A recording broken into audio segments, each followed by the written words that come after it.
ఇదిగోండి, సపోజ్ మనం బయట నుంచి వచ్చాం, ఎక్కడన్నా కంగారులో ఉన్నామనుకోండి, బయట నుంచి తెప్పించకుండా ఇంట్లోనే మ్యాగీ ఈజీగా పిల్లల రెసిపీ అండి. ఇది వెంటనే చేసేయచ్చు, మనమైనా ఎవరైనా తినచ్చు, కానీ పిల్లలకైతే వెంటనే అయిపోతుందండి. ఇది 2 నిమిషాల్లోనే గుడ్డేసాం. ఇదిగోండి, కొద్దిగా వాటర్ యాడ్ చేసుకున్నాము. ఇదిగోండి అయిపోతుందండి. 5 నిమిషాలు. కొద్దిగా మసాలా కారం ఏదైతే కొద్దిగా వేసుకుంటూ పిల్లలకి, ఇందులో కొద్దిగా పసుపు, కొద్దిగా కారం అండి, లైట్గా సాల్ట్ అండి, ఉప్పు అండి. ఇదిగోండి దాని మసాలా అంటే కొద్దిగాని మిర్చి పొడి అన్నీ కలిపి చేసిందండి.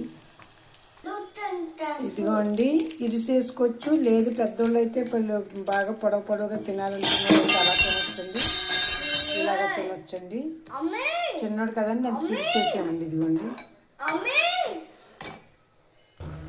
మ్యాగీ పెట్టకూడదన్నా పెడతాం, ఎందుకంటే ఇంట్లో చేసింది నెయ్యం కదండి, బయట తెచ్చి దాని మీదండి.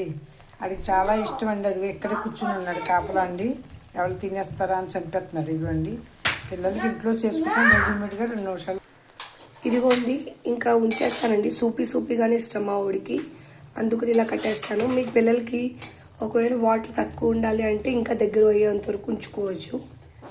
ఇదిగోండి, బ్రేక్ఫాస్ట్ ఈజీగా అయిపోయింది పిల్లలకి.